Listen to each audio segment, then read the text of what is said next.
nunca en la historia se ha escuchado tanta música como hasta ahora, ¿no? En este momento escuchamos música en todos lados.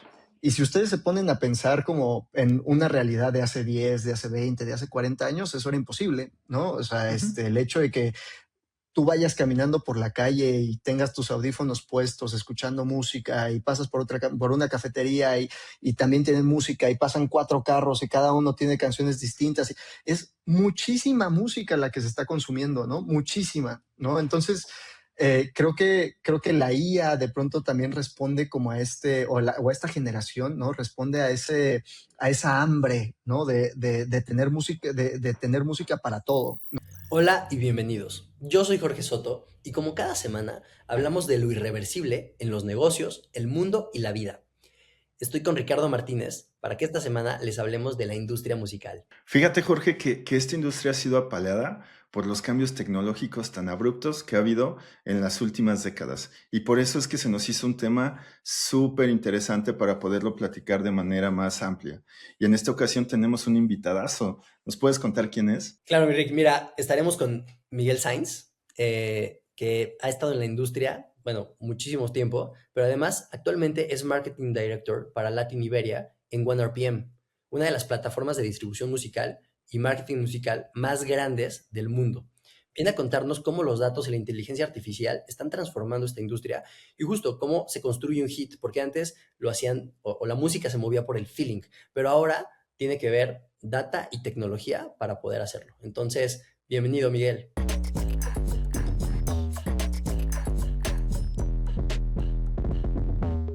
Hola, Miguel, ¿cómo estás? Todo muy bien. ¿Ustedes qué tal? Muy bien, gracias. Muchas gracias por la invitación. ¿Cómo están? Bueno, pues un gusto tenerte por acá. Quisiera empezar con esta pregunta. Una persona que se dedica a la música, ¿qué es lo que escucha cuando tiene que correr 10, 20 kilómetros? Porque te encanta correr, haces maratones, haces triatlón. ¿Qué escuchas cuando estás pasando el tiempo? Y es que eres una de las personas que además conozco que sabe más de música, bueno, tienes toda la experiencia en la industria, pero además eres la persona que tiene estas playlists súper interesantes, que de pronto pones artistas que nadie conoce. Entonces, ¿cómo le haces, no? Para elegir esa canción adecuada. Ay, qué chistoso. O sea, cuando corro o cuando entreno, escucho mayormente podcasts, sinceramente, o audiolibros.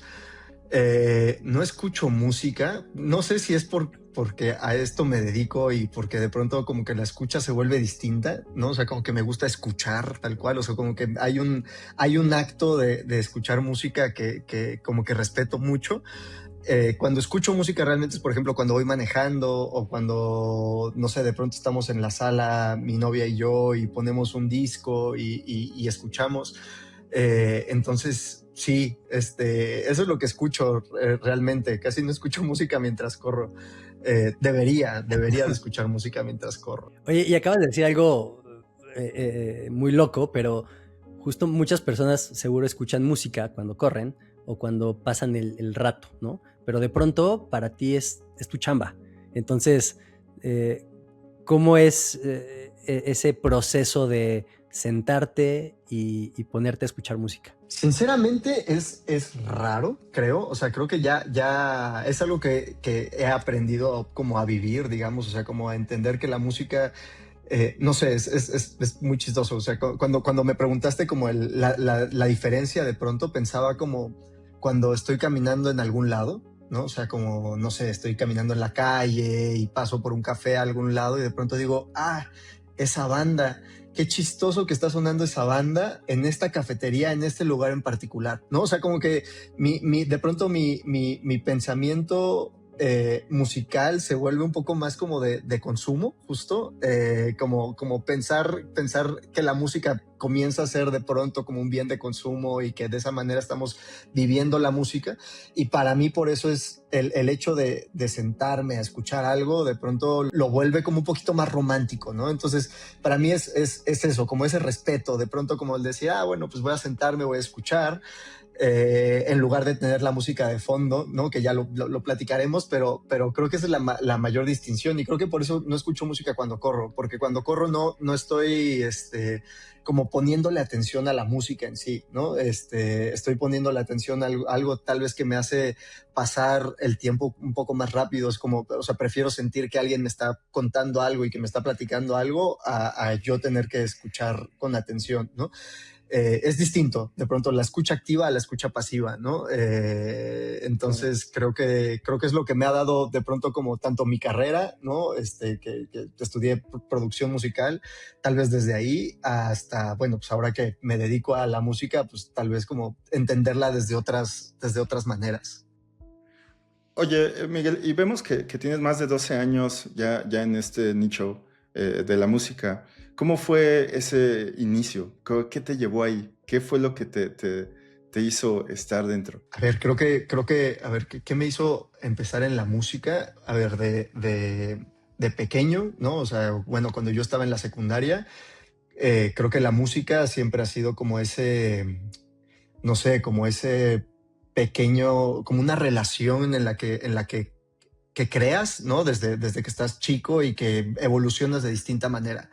En mi caso, yo aprendí a tocar la guitarra cuando era chico, ¿no? Y, quise yo escribir canciones, de hecho, antes de estudiar la preparatoria, yo le comenté a mis padres como yo quiero ser autor, ¿no? Ese es mi sueño, escribir canciones y ser artista sin saber qué significaba. Entonces, como que de ahí empezó esa relación, creo yo. Después, algo que en lo que creo que yo tuve una distinción tal vez al resto de mis amigos o conocidos fue que me interesaba el tal cual como sumergirme y descargar música y digo, creo que es también algo muy generacional de pronto, ¿no? Pero la conexión esta de sumergirte a blogs y a descargar nuevas bandas y ver qué estaba saliendo nuevo y empezar a estudiar los charts ya cuando estaba un poco más grande. Eso fue algo que a mí me empezó a intrigar mucho, ¿no? Mientras crecía, como el conocimiento y hablar como de esta colección musical digital, ¿no? O sea, yo tenía una biblioteca de iTunes de 30,000 canciones, lo cual tal vez no es tanto, ¿no? Porque yo sé que hay mucha gente que dice, no, yo tenía 100,000 o tengo 300,000 canciones, ¿no? Pero yo recuerdo que yo tenía una biblioteca muy vasta, me gustaba pasar mi tiempo libre, también o sea, como que era medio nerd y me ponía yo a corregir todos los tracks, a ver si había colaboraciones, como a que mi biblioteca estuviera limpia, ¿no? No era así como LimeWire, 2 strokes, nuevo Sí. sencillo, ¿no? Eh, entonces como que empezó mi relación de esa manera. Ok. Después empecé, bueno, cuando tuve que decidir qué estudiar, comencé la carrera de arquitectura, ¿no? Yo me equivoqué, decidí cambiar de carrera al primer semestre a regresar a producción musical. Bueno, ingeniería en producción musical realmente se llama la carrera. Y de ahí yo con un amigo que él ahora trabaja en Spotify, comenzamos con la idea de emprender y fue ahí que nos empezamos a sumergir también en la parte de la industria y en los mecanismos que tiene, ¿no? Esta cuestión de managers y disqueras y autores y artistas y empezamos como a distinguir cada uno de esos personajes y me emocionó muchísimo. ¿No? Me emocionó muchísimo, aparte en un momento en el que la industria musical estaba en crisis, así fue el peor momento para haber decidido esa carrera, sinceramente, porque en ese momento no era una industria completamente distinta, ¿no? O sea, Sí. yo tengo 33 años y en ese momento nadie compraba discos, todos descargábamos nuestra música, Todo era... no existía el mundo del streaming, la manera en la que comprabas música tal vez era a través de iTunes o a través de los ringback tones, ¿no? De que, yo quiero poner a Belinda para que cuando me llamen suene su canción en mi celular. Esa era la manera en la que nosotros teníamos un negocio realmente, ¿no? Pero entonces fue un mal momento, entrecomillado, y de pronto llegó el boom del streaming y revivió una industria que llevaba 15 años cayendo. Ahora llevamos ya prácticamente 20 años creciendo, no, perdón, 10 12 años creciendo, ¿no?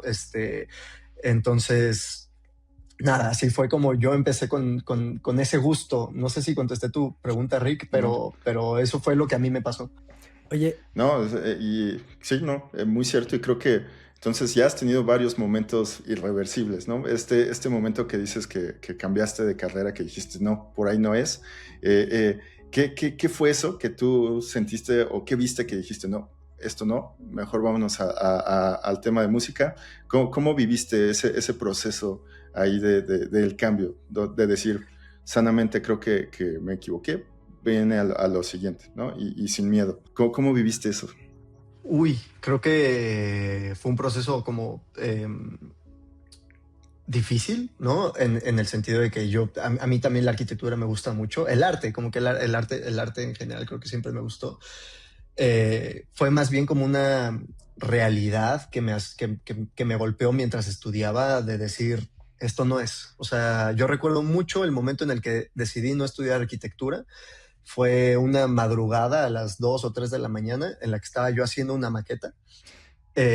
Y yo, era un martes o miércoles, una cosa por el estilo, y yo me conectaba a Facebook Messenger, ¿no? Que estaban ahí mis amiguitos conectados, y a esa hora, un jueves, los únicos que estábamos conectados éramos los que estábamos estudiando arquitectura. Y ahí fue cuando yo me dije, ¿qué estoy haciendo? O sea, ¿por qué me estoy haciendo esto? No estoy disfrutando nada de lo que estoy haciendo, estoy durmiendo muy poco, lo estoy sufriendo, no lo estoy disfrutando, y ahí fue cuando dejé la arquitectura y regresé a esta cuestión que fue lo que realmente siempre me llamó, ¿no? Entonces, sí, o sea, más que decirte cuál fue el detonante, porque creo que fue un montón de Sí. cosas tal vez ahí que estuvieron en mi vida, creo que el momento lo recuerdo con mucha claridad y por eso se los cuento, ¿no? oye Miguel, y precisamente cuando empiezas como a entender la industria, decías que estabas bueno, que estabas emprendiendo y que haces como zoom in a la industria y te sumerges por completo. ¿Qué fue lo que más te sorprendió de la industria cuando empezaste? ¿Y qué es lo que actualmente te sigue sorprendiendo de esta industria? El desconocimiento y la complejidad, o sea, más bien la complejidad de los derechos, ¿no? O sea, qué significa que un artista, qué derecho está ahí que genera dinero, ¿no? Eso a mí me sigue llamando muchísimo la atención y desde ese momento es algo que dije, ok, aquí hay algo interesantísimo, ¿no?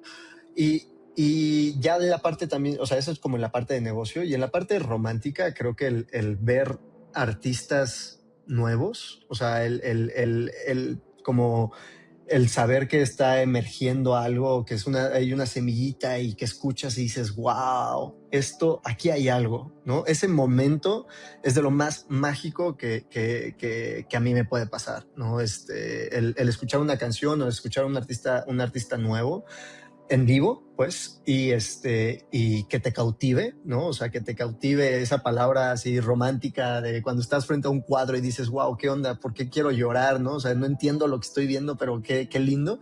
Ese momento es algo como que atesoro mucho y que pasa seguido, y creo que los que estamos en esta industria es algo que disfrutamos mucho. Oye, y acabas de mencionar algo súper valioso y súper interesante, que es el desconocimiento que hay sobre la industria.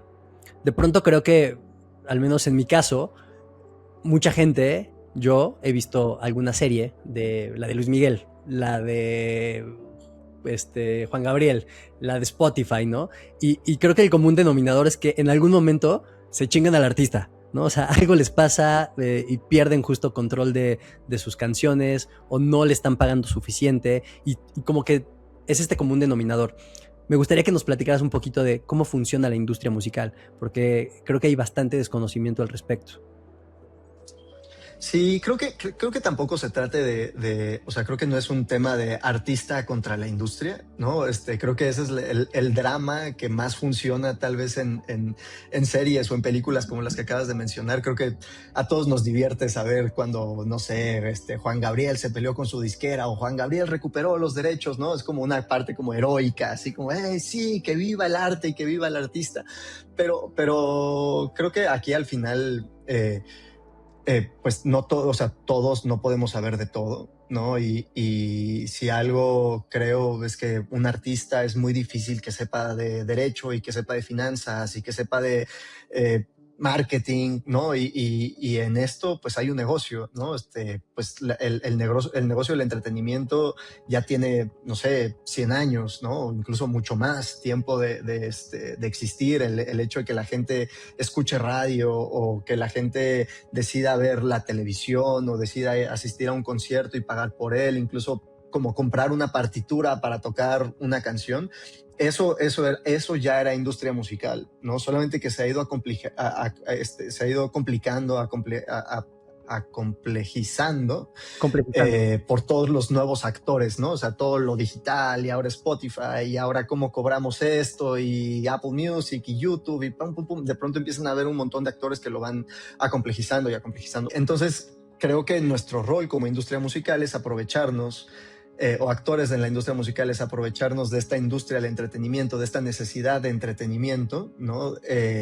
Para recompensar a la gente que está creando arte, que está creando pues estas obras que a nosotros nos gusta consumir para entretenernos, para disfrutarnos, ¿no?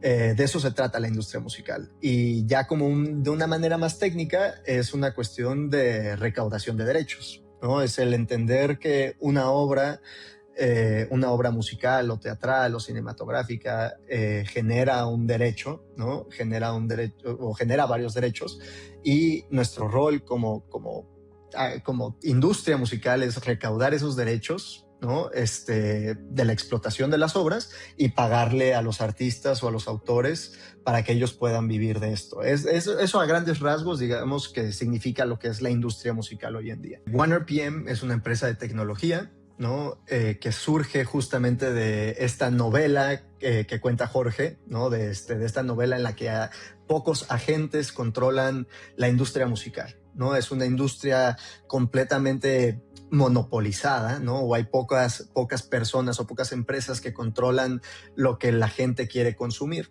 Entonces llegan estas empresas independientes, ¿no? Como OneRPM y se aprovechan del boom de la tecnología para crear una solución de distribución y de democratización de la música. Es decir, un artista ya no necesita ser firmado, ¿no? o contactado por uno de estos agentes para colocar y explotar su música, sino que puede él, como artista independiente, conservando los derechos de su obra, ¿no?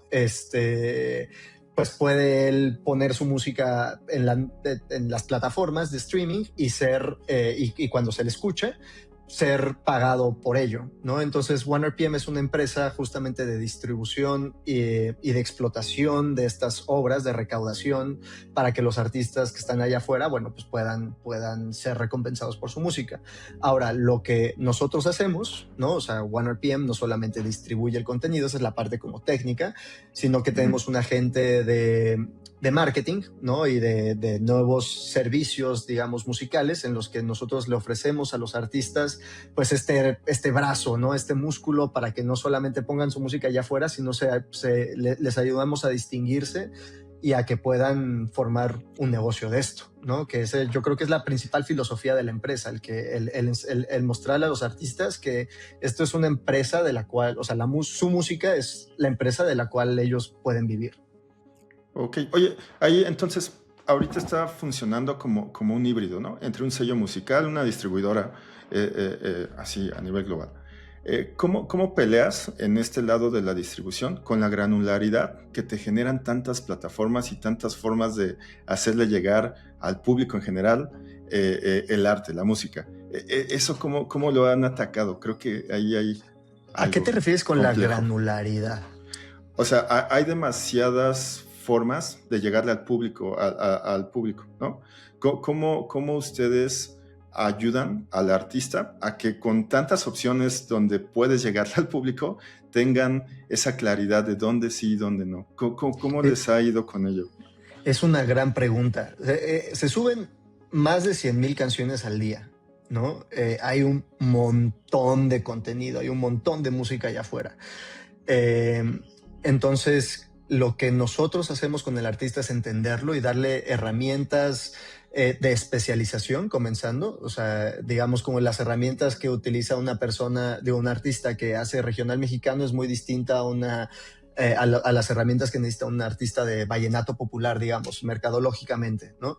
Entonces nosotros entendemos los mercados de manera local y sabemos cuáles son las oportunidades de promoción que necesitan esos artistas para irse dando a conocer, ya sean estos desde medios tradicionales, ¿no? O sea, es decir, conocer cómo funciona la radio, cómo funcionan algunos medios, revistas, blogs, influencers, etcétera, etcétera, hasta, digamos, como todo este ecosistema nuevo que es el digital, ¿no? Y hablando de las playlists, ¿no? Editoriales, estas tan famosas playlists de Spotify, de Apple Music y de todas estas plataformas, y el místico algoritmo, ¿no? O sea, esta palabra que todos queremos craquear, ¿no?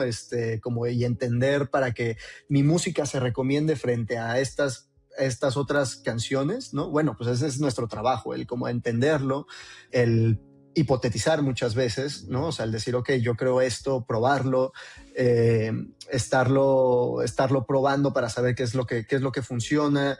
Eso para mí es marketing, ¿no? O sea, el estar como creando nuevas, pues sí, como intentar equivocarse y tal vez en una de esas vas entendiendo justamente qué es este algoritmo, qué es lo que funciona, cómo llegarle a estas personas que están allá afuera. Entonces lo que hace OneRPM es poner esas herramientas a ese equipo, ¿no? Que se dedica a entender las escenas, ¿no? Las escenas musicales. Voy a hacer una pregunta que me voy a regresar un paso porque obviamente me encantaría ya irme a toda la parte de data y justo la actualidad de la música, pero si hago eso, nos vamos a perder de esta pregunta, ¿no? Y es que ahorita que hablabas de OneRPM y todo lo que ha traído al juego OneRPM, pues al final la industria musical, tú lo dijiste, era una industria muy tradicional que se estaba quedando atrás y de pronto se vuelve, pues justo, conservadora, ¿no? ¿Cómo se logra entrar como empresa a una industria, pues justo, tan chiquita, tan conservadora, como que tan tradicional, y poder ir construyendo como estos espacios para que además no solamente en este caso los canales de distribución te volteen a ver, pero también el artista te voltea a ver?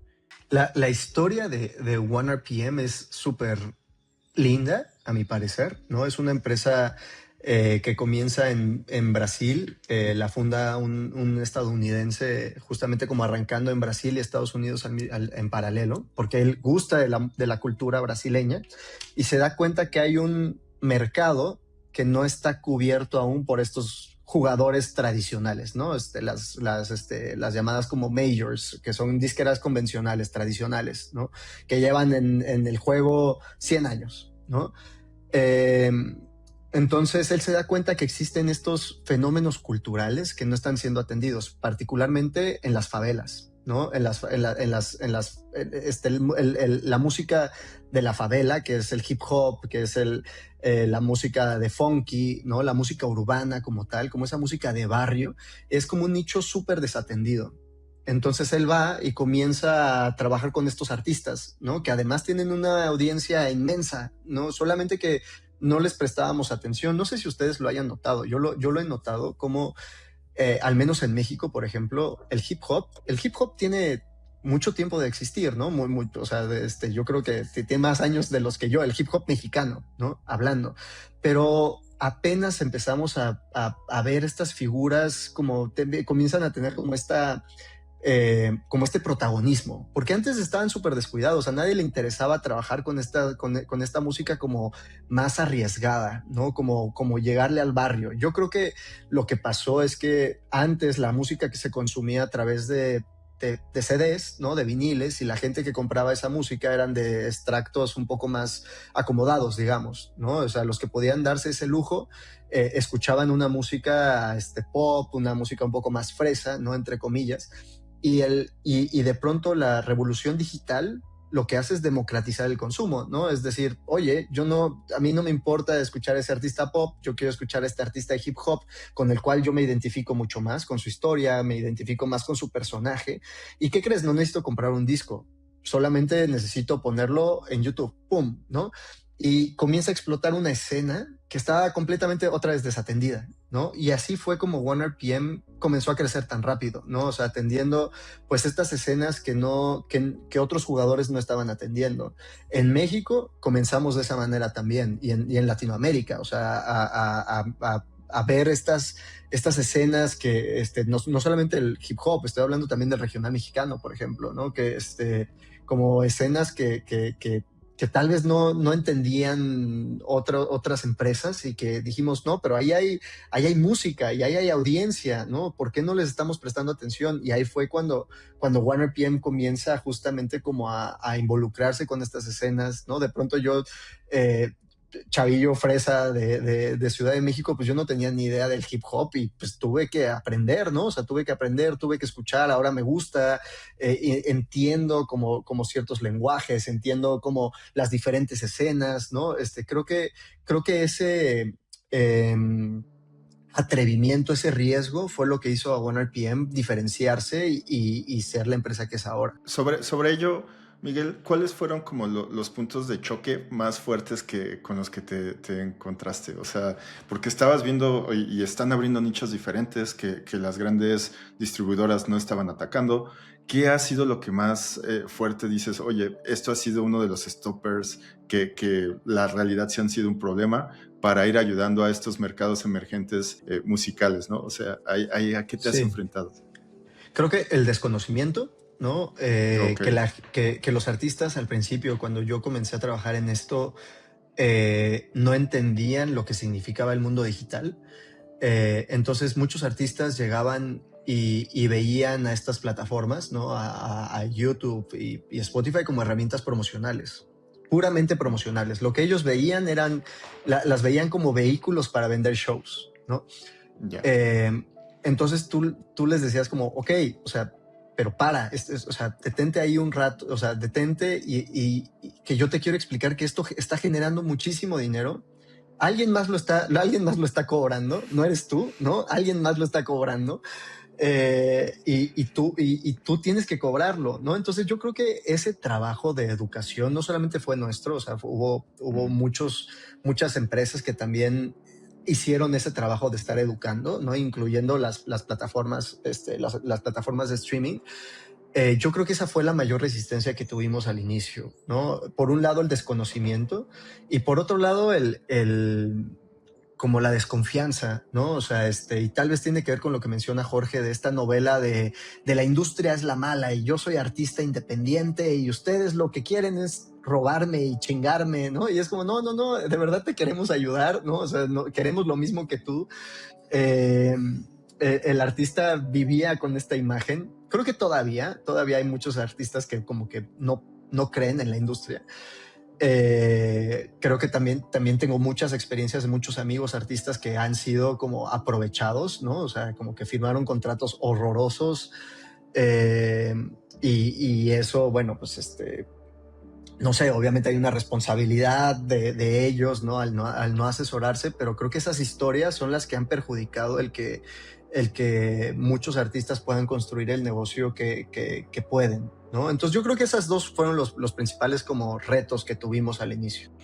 Y justamente pensando, y tal vez ahora sí regresando más o encaminándonos hacia la data, estos retos, este desconocimiento, pues surge porque precisamente en ese momento probablemente no había información suficiente, ¿no? Estaban construyendo esa base de conocimiento.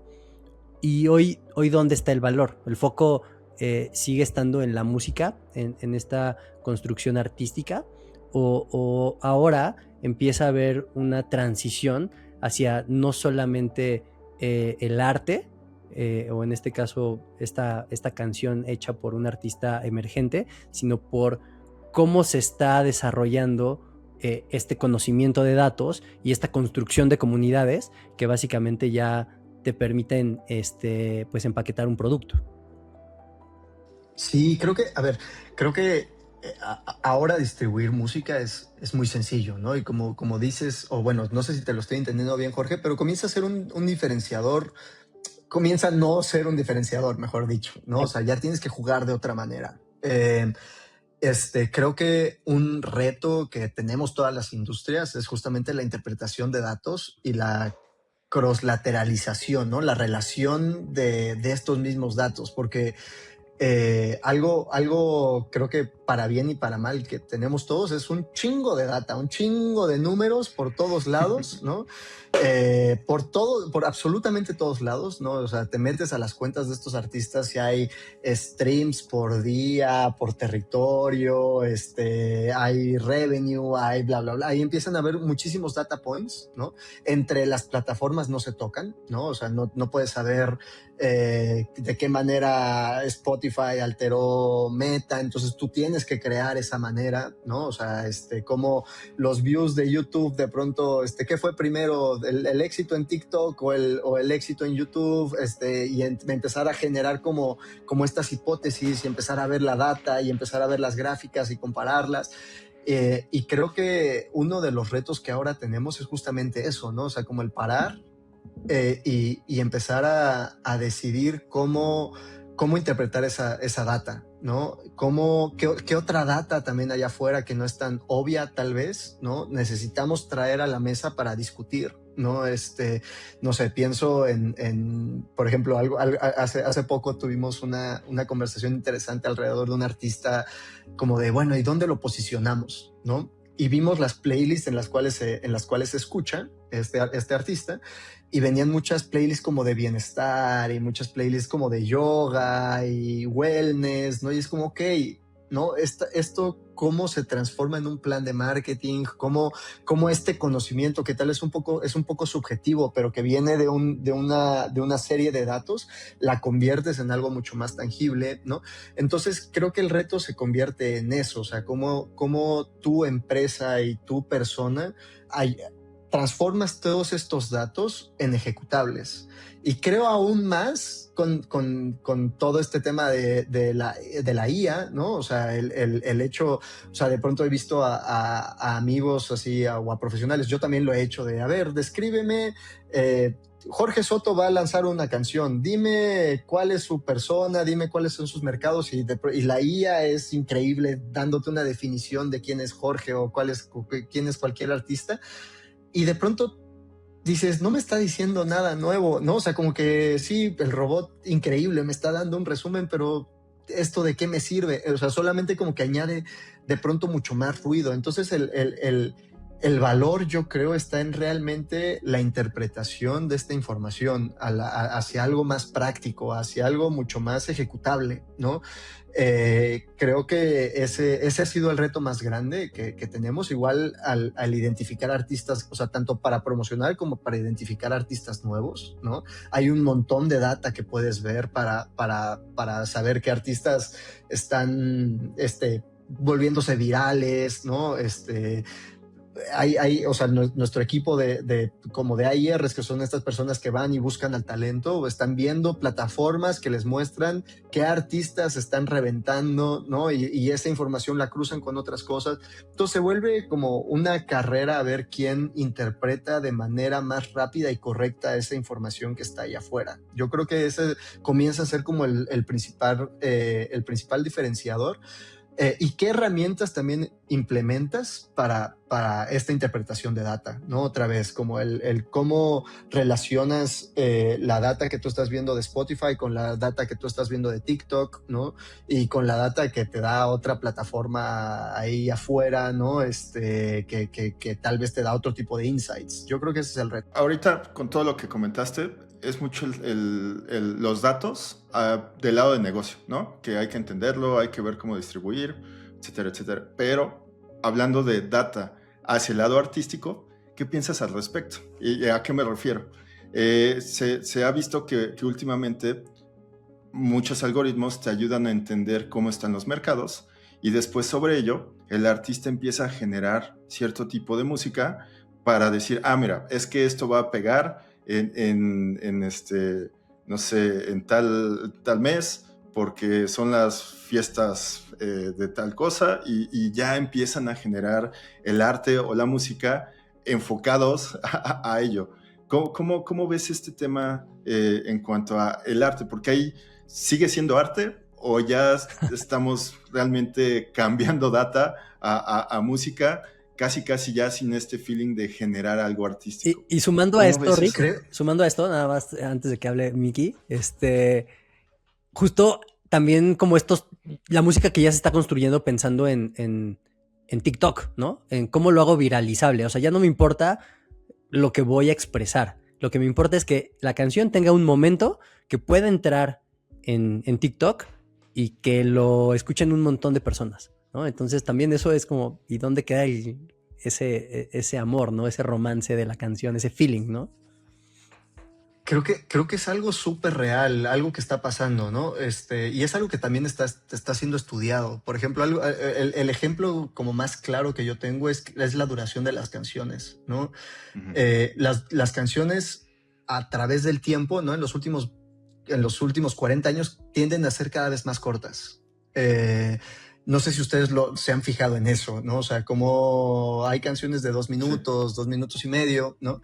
Eh, la, la, la, como dices tú, Jorge, digo, no pensé tanto en TikTok, pero qué tan rápido comienza una canción también, ¿no? O sea, hablando como justamente de esta atención y retención, ¿no? De la audiencia, cómo yo, artista, hago que se quede a los 5 segundos, que no le dé skip, porque si me da skip, me friega, ¿no? O sea, porque eso le enseña al algoritmo, ¿no? A este fantasma, que es un mal contenido, entonces lo empieza a desplazar contra canciones que sí tienen tal vez hooks mucho más rápido, que arrancan con el coro, ¿no? Entonces, sí creo que son, desde el lado artístico, son decisiones que se han ido tomando, ¿no?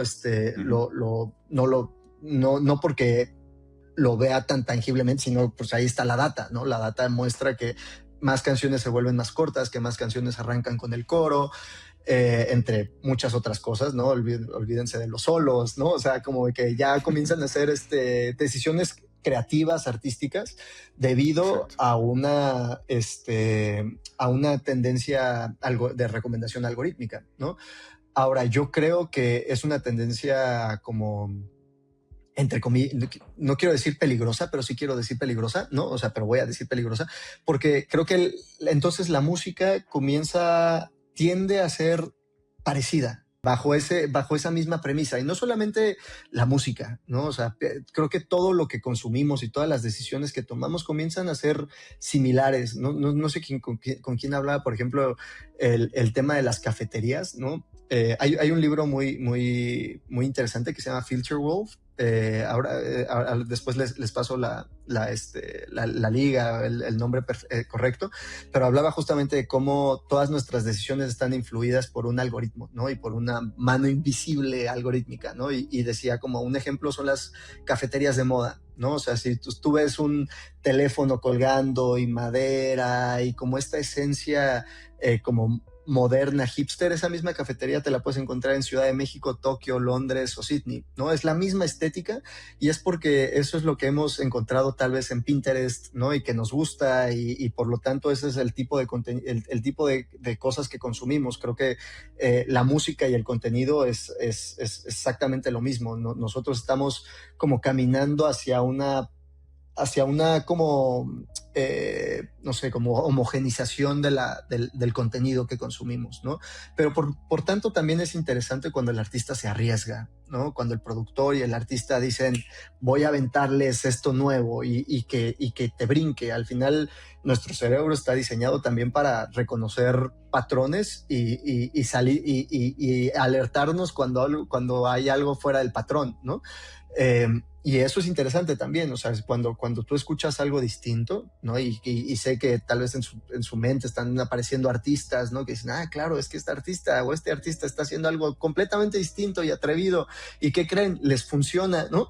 Creo que también es divertido darse cuenta de eso, ¿no? O es interesante, como hay artistas que, como bien dicen ustedes, están tendiendo a hacer lo mismo y están tendiendo a aprovecharse de esos trucos, ¿no?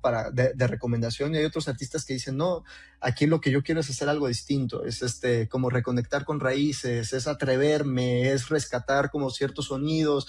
Creo que hay discusiones muchas, pero sí, el arte tiende a ser homogéneo. Con esto creo que llegamos a la parte de sentimientos encontrados, ¿no? Que es hablar de inteligencia artificial, porque creo que va muy de la mano ya una vez que están todos estos algoritmos de cómo distribuimos o qué generamos, cuándo lo generamos, cuándo lo dejamos al público, entrar a este tema de la generación ahora sí de música con IA, ¿no? Y esto tiene varias vertientes. Creo que puedes hacer un artista completamente ya, puedes ayudarte a generar que la IA sea una herramienta, o puedes generar completamente canciones con IA.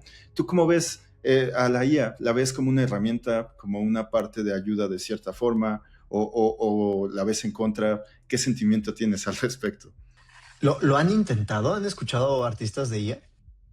Sí, hemos estado, por ejemplo, hemos tenido mucho contacto con Suno, por ejemplo.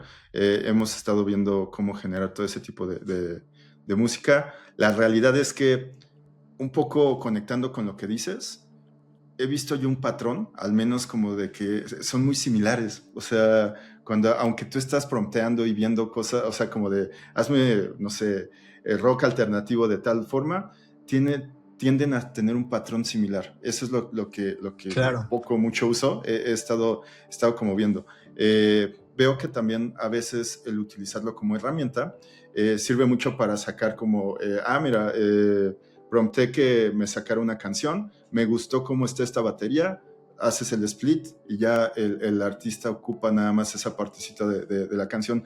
Creo que ahí la IA está bien, pero sí, en esencia y a título personal, creo que suele ser de cierta forma un poco repetitiva todavía la generación. No sé tú, del lado Claro. experto, ¿cómo lo ves? Pues mira, a mí Suno me parece una herramienta divertidísima, ¿no? Divertidísima. O sea, y también algo que me explota la cabeza desde que la empecé a usar a manera como didáctica de, bueno, a ver, entendamos qué pasa, ¿no? Eh, lo primero en lo que yo me fijé fue, suena muy bien. O sea, independientemente de lo, digamos, como la parte artística, en lo primero que yo dije, suena bien. O sea, esto parece ser una grabación decente, una canción decente, ¿no? Y muchas veces suena mucho mejor, o sea, suena mejor de lo que muchas grabaciones podrían estar, ¿no? Lo cual es también interesante y debatible y lo que quieras, pero pasa, ¿no? Creo que por un lado está eso, en que suena bien. Por otro lado está el hecho de que la música es un bien de consumo y nunca en la historia se ha escuchado tanta música como hasta ahora, ¿no? En este momento escuchamos música en todos lados. Y si ustedes se ponen a pensar como en una realidad de hace 10, de hace 20, de hace 40 años, eso era imposible, ¿no? O sea, el hecho de que tú vayas caminando por la calle y tengas tus audífonos puestos, escuchando música, y pasas por una cafetería y también tienen música, y pasan 4 carros y cada uno tiene canciones distintas. Es muchísima música la que se está consumiendo, ¿no? Muchísima, ¿no? Entonces, creo que la IA de pronto también responde como o a esta generación, ¿no? Responde a esa hambre, ¿no? De tener música, de tener música para todo, ¿no? Creo que de cierta manera la música generada por IA, que está, creo que si está hecha como para un bien, digamos, como de consumo, está ok. Yo no diría que estoy en contra. Creo que está decente. Ahora, hablar de música que viene del artista y que genera como una conexión real, una vulnerabilidad, una valentía y esa historia con la cual tú te puedes relacionar, ¿no? Bueno, pues es otro valor completamente distinto, ¿no? Creo que no solamente es una cuestión de generar música por, digamos, como por cantidad, ¿no? O sea, también se trata de crear música para contar una historia, se trata de crear música para justamente como enseñarte quién soy, ¿no? Y qué es y en qué es lo que creo y qué es lo que he vivido. Y creo que eso tiene un valor completamente distinto que estamos también aprendiendo a monetizar, ¿no? Pero va por ahí. Ahora, en cuanto a la IA como herramienta de creación, creo que es valiosísima. Creo que sería absurdo que alguien hoy en día rechazara la idea de cualquier herramienta de inteligencia artificial como una herramienta, ¿no? Al final es una herramienta de tecnología, es como cualquier software, ¿no? que utilizamos. Esta llamada se está grabando con una herramienta tecnológica, la IA sigue siendo una herramienta tecnológica que a mayor o menor sentido, pues tal vez sustituirá ciertas habilidades, tal vez, ¿no? No tanto como a una persona per se, pero tal vez sí a una habilidad, ¿no? Yo sé, por ejemplo, que dentro de la música, hace años, hay un término que se llama masterizar, ¿no? Masterizar un audio significa como poner la canción final a un volumen como estándar, digamos. O sea, que la canción no quede ni muy bajita ni muy alta, que quede a un nivel estándar. Hay ingenieros de masterización, ¿no? Hay ingenieros que se encierran en un estudio y dicen, este es el nivel adecuado para la canción.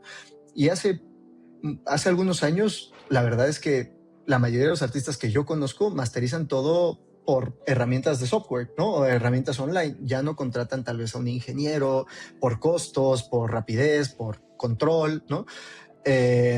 Entonces, yo creo que son ese tipo de fenómenos que reemplazan habilidades y que será bueno el aprender a utilizarlas, y tal vez un buen ingeniero sabrá exactamente cuál es la diferencia y aprovecharla a su favor, ¿no? Para aumentar su volumen, para aumentar capacidad como tal, ¿no? Entonces, nada, o sea, creo que la IA es una herramienta fabulosa. A mí me encanta experimentar. Y eso es lo que creo. Contesté muchas cosas. Creo que me fui Sí, no, de pronto. No, pero está bien, está bueno. Hablar de esto Sí, es cabrón. Sí, no, y nos podemos tardar aquí. totalmente. Y te juro, Sí.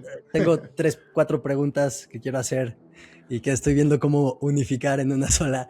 Porque, por ejemplo, hablabas de la cantidad de consumo que hay. Y es que se estima que el 90% de todos los datos de la humanidad se han generado en los últimos 3 años. Entonces, ya desde ahí nos habla de la cantidad y la velocidad a la que se está construyendo contenido. Que, ojo, no significa que sea contenido útil, ¿no? También seguramente hay mucha basura que se está generando todo el día, ¿no? O sea, ves de pronto videos de ella que dices, o sea, ¿qué es esto? ¿No? O sea, es terrible, ¿no? Pero también esto nos lleva a la democratización de muchas cosas. O sea, a la democratización de que un artista, por ejemplo, pueda construir contenido, y tú lo dices, sin necesitar contratar a un ingeniero. Porque muchas veces, para poder hacer algo, necesitas recursos. Y si no tienes los recursos, pues entonces te encuentras limitado. Pero entonces, en este sentido de evolución en las condiciones que existen para poder generar una canción, por ejemplo, o para poder distribuir tu música, ¿qué tanto? Y hace rato lo mencionabas, no todos pueden hacer todo, pero ¿qué pasa cuando estas herramientas te ayudan a así volverte un poco especialista, o al menos alguien que entiende todo el proceso? Y entonces, tal vez ya ni siquiera es tan importante ser el mejor artista, porque soy excelente haciendo un flujo de automatización, puedo como en un prompt sacar una canción, y entonces como soy muy bueno para hacer ya todo el proceso de distribución y entiendo muy bien cómo funciona el marketing, porque ya están los datos ahí y los puedo interpretar, ¿qué tanto ahora es más valioso o te pones esta cachucha más bien como de growth, marketing, content creator, y ya no es tan valioso el estoy haciendo una canción desde cero, ¿no? Sino lo estoy automatizando todo para poder liberarlo al mercado, y eso genera dinero? ¿Qué tanto está pasando eso? Mira, creo que pasan dos cosas, ¿no? La primera es, como dices, hay mucho ruido, hay mucho contenido basura, ¿no? Y dentro de las plataformas de streaming, o la manera en la que nosotros estamos como monetizando esto, o sea, ya se están poniendo reglas. Por ejemplo, una de esas reglas es decir, mucha de esa música que se está subiendo, ¿no? Diario, no se escucha. Y si no se escucha, hasta tal, creo que hay diferentes umbrales, ¿no? O sea, me parece que, por ejemplo, en Deezer es de 500 streams y me parece que en Spotify es de 1000 streams. Si la canción no alcanza ese umbral, no te voy a pagar, aunque sea ni un stream, ¿no? O sea, necesitas alcanzar ese umbral. ¿Por qué? Porque es contenido que no se escucha, es contenido que no lleva a ningún oído, que no que no le importa a nadie. Entonces, de pronto empieza a surgir como esta distinción, esta relevancia entre el contenido basura, ¿no? O sea, el hecho de que tú hagas una canción en este momento no significa que a alguien le interese, ¿no? Y las plataformas y la industria están siendo muy claras en esa cuestión, ¿no? O sea, hay música que la gente sí quiere escuchar y que nosotros como industria tenemos que que tenemos que pagar, ¿no? Eso está por un lado. Y por el otro creo que en esta condición de mercado de tanto contenido, la gente lo que busca es conexión, ¿no? La gente lo que busca es esta historia, es esta narrativa, es conectar con alguien, ¿no? Con el artista como tal, ¿no? Entonces, otra vez, creo que la parte de la vulnerabilidad, de la valentía de un artista, esa parte de conexión real, es lo que va a distinguir es lo que te va a distinguir de una automatización. Yo no sé si en un futuro podamos programar una vulnerabilidad, ¿no? O una historia, tal vez, ¿no? O sea, tenemos los avatares y pensar en personajes incansables, ¿no? Personajes que pueden estar trabajando 24/7 y que no se equivocan. Y está cool, ¿no? Pero no es real, o sea, no es una persona que te está contando su historia. Ahora, eso es en la teoría y eso es lo que realmente pienso. Ahora, hace poco yo le hice una canción a mi mamá con inteligencia artificial, ¿no? Una broma en la cual la inteligencia artificial le decía, te quiero mucho, mamá, pero creo que mi hermano es el favorito, ¿no? Era una broma y la hice con ella a un lado.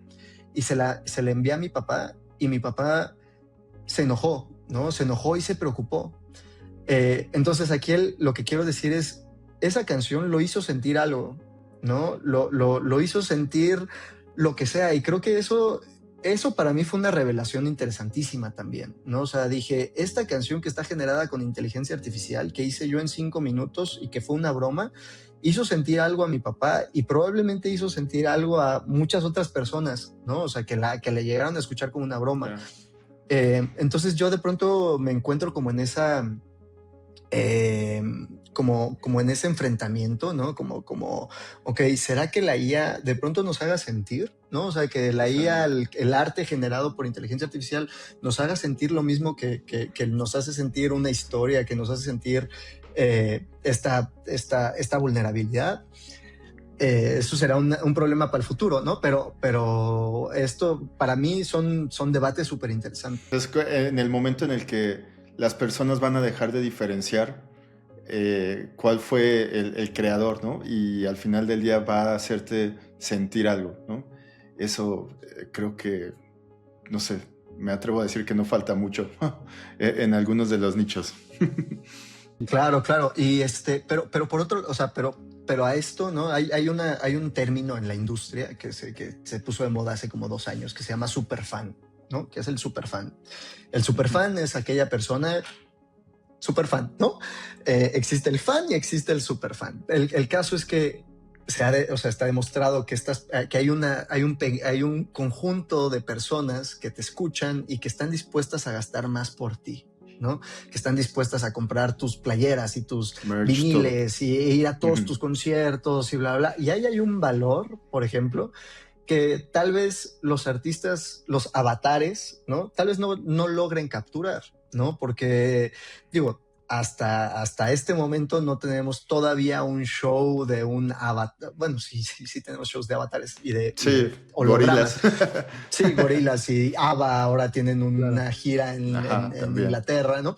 Pero a lo que voy es que siguen siendo como conceptos que nosotros estamos comprando. Nosotros estamos decidiendo ir a ver al Avatar, ¿no? De una manera como muy distinta, qué sé yo. Creo que la parte de los superfans y de cómo nosotros estamos vinculados al artista y cómo decidimos invertir en él va a ser distinta. Y yo creo que lo justo, sinceramente, esta ya es mi opinión personal, es que un artista o una canción generada por inteligencia artificial y una canción generada por una persona deberían de ser compensadas de manera muy, muy distinta. ese para mí es el futuro, ¿no? Y si alguien automatiza a a un personaje, ¿no? Que hace canciones que hacen sentir algo, está increíble, pero no creo que debería de ser compensado de la misma manera que una persona que se sentó en un estudio y que dedicó su tiempo y su mente, ¿no? A una creación como tal. Yo creo que es distinto. Pero bueno, Sí, eso no. ya soy yo. Y creo que es una óptica muy buena porque, o sea, así como lo dices, es como darle el valor a alguien por saber utilizar una herramienta o darle el valor a una creación por el proceso de la creación, ¿no? Creo que Claro. son esos dos vertientes completamente diferentes y fíjate que yo no lo había visto de esa forma completamente porque sí sentía que debería haber un diferenciador claro, obviamente, porque alguien está poniendo tiempo de vida para crear algo y a veces no se tardan un día, ¿no? O sea, el artista, tú has de saber más que nosotros, pero pues va, se encierra, hace todo su proceso creativo y luego, oye, va postproducción, lo que quieras y se tarda un montón y listo. Y acá con la IA es como, mira, ya aprendí a usar la herramienta, vámonos en minuto y medio ya tengo una canción o a veces hasta menos, ¿no? Sí, Ahora, creo que tienes un punto. en México, algo que también es importante, en México, o sea, comenzamos hablando acerca de los derechos, ¿no? Y de que la industria musical se dedica a recaudar derechos. Bueno, la ley de autor en México protege a las creaciones humanas. Las creaciones hechas por robots, ¿no? No están protegidas. O sea, si tú automatizas un proceso, como dice Jorge, ¿no? Un proceso de un robot que cree música a granel, eso no está protegido por el derecho de autor, ¿no? Eso es algo distinto, ¿no? Que se está discutiendo el cómo de pronto monetizarlo, etcétera. Pero en este momento eso recauda de una manera muy distinta a una creación humana. Para que sea protegido, debe de haber por ley una involucración humana muy directa y muy sustancial. Sí, y creo que Ahora, ¿cómo hay varios se hacks, ¿no? demuestra? ¿No? Ujú. Ujú. Sí, sí, sí, sí. Eso creo que ahí muchos han estado agarrando como verla como herramienta y entonces como es parte de tu proceso creativo, ya lo puedes dar de alta y ya ahora sí eres dueño de ello. Pero igual creo que está abriendo un nicho muy interesante de estas nuevas casas de creación de música que sean full digital, ¿no? Y creo que ahí también podríamos pasarnos 1000 horas hablando de ese otro tema porque creo que hoy, así como nos cuentas mucho de la industria de la música, lo legal va más lento que la tecnología, ¿no? Y creo que ahorita con esto de los derechos, siento que es mucho lo que nos estás contando, Miguel. Sí, inclusive para la Sí, parte de investigación, por ejemplo, OpenAI está haciendo, o por lo que estuve leyendo en algún artículo, está empujando a que ahora también se cite a ChatGPT, ¿no? Cuando te entrega información. Entonces, es bien interesante porque ya está citando a una herramienta que al final está obteniendo información de otro lado y te la está trayendo digerida. Pero justo, ChatGPT no es el creador de ese contenido. Al final, o OpenAI o cualquier modelo, ¿no? Es un tercero el que hizo esa investigación. Y bueno, se vuelve interesante porque empezamos ya hasta hablar en estos... Eh, o sea, ya está el universo de la realidad, pero también están los universos alternos, ¿no? Que es, por ejemplo, tienes una fotografía y alguien le toma foto a esa fotografía, ¿no? Entonces, ¿quién tomó la fotografía realmente? ¿De dónde salió la fotografía original, ¿no? Entonces, pues ya es como un tema ya mucho más profundo y tal vez hasta un poquito metafísico y nos vamos hacia otro lado. pero las discusiones existen, ¿eh? O sea, como que sí existen. Y esa cuestión, por ejemplo, de la pintura, ¿no? Cuando tú compras el rompecabezas de la Mona Lisa, era una foto, no era la Mona Lisa. O sea, al final, todas esas discusiones ya están y se ha discutido y se ha llegado a arreglos. Y yo creo que en la música está pasando exactamente lo mismo. No, yo creo que, o sea, cuando lo que decía Rick, ¿no? De que yo hice esta canción y me pareció que es similar y bla, bla, bla. Es como, Sí, porque utiliza referencias de otros artistas, ¿no? Para construir lo que tú le estás pidiendo. Y esa referencia recibe un pago. O sea, ya hay manera, o sea, ya hay convenios, digamos, entre los dueños de los derechos y estas nuevas tecnologías. Seguimos explorando, pero creo que es todavía como algo, o sea, no es algo tan riesgoso, o sea, creo que es algo interesante, y que está favoreciendo también a los creadores, ¿no? A los humanos, digamos. Al final ese robot necesita referenciar contenidos generados por seres humanos hasta el momento, ¿no?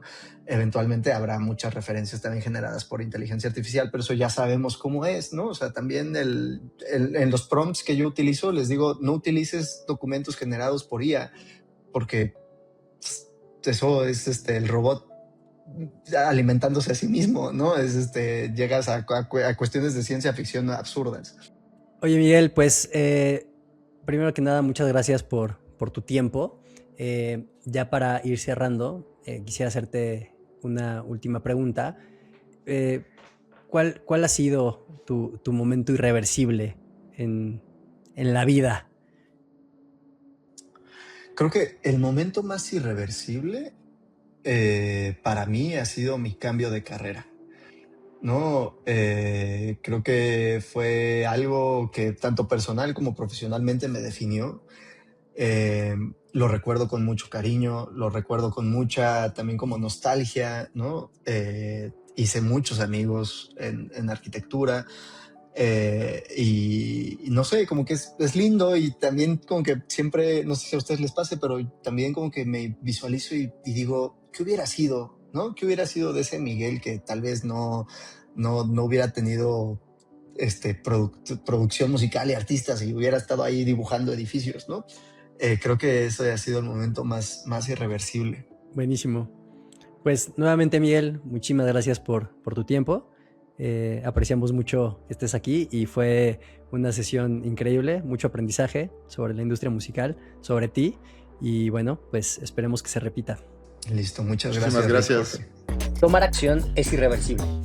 Si encontraste ideas de valor en este episodio, compártelas con ese amigo que necesita escucharnos. No olvides suscribirte, deja tu like y mándale esto a alguien antes de que el algoritmo nos esconda. Gracias por escuchar.